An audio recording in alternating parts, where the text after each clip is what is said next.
La luzerne nous permet d'avoir de meilleures performances laitières au niveau des chèvres et une meilleure qualité aussi sur le fromage, que si la ration de base de la chèvre est bien équilibrée avec une bonne alimentation, le fromage est tout de suite meilleur.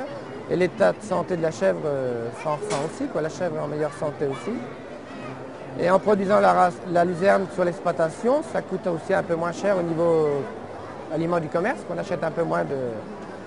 Et on essaye, pour la l'AOC, justement, d'être en autonomie au maximum de l'alimentation des chèvres.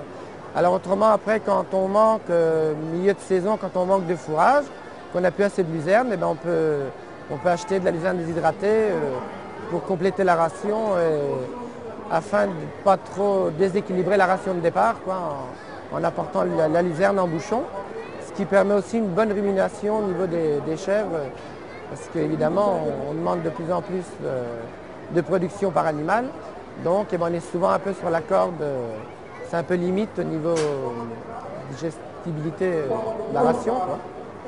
Et donc c'est pour ça qu'on met beaucoup de luzerne et céréales. C'est sûr qu'aujourd'hui les chèvres peineraient à se passer de luzerne parce que déjà économiquement la lactation chuterait énormément. Et puis c'est un fourrage qui est très appétant. Quand on a de la première ou deuxième coupe qui est fait en très de bonnes conditions, la chèvre affole de manger de la luzerne, quoi.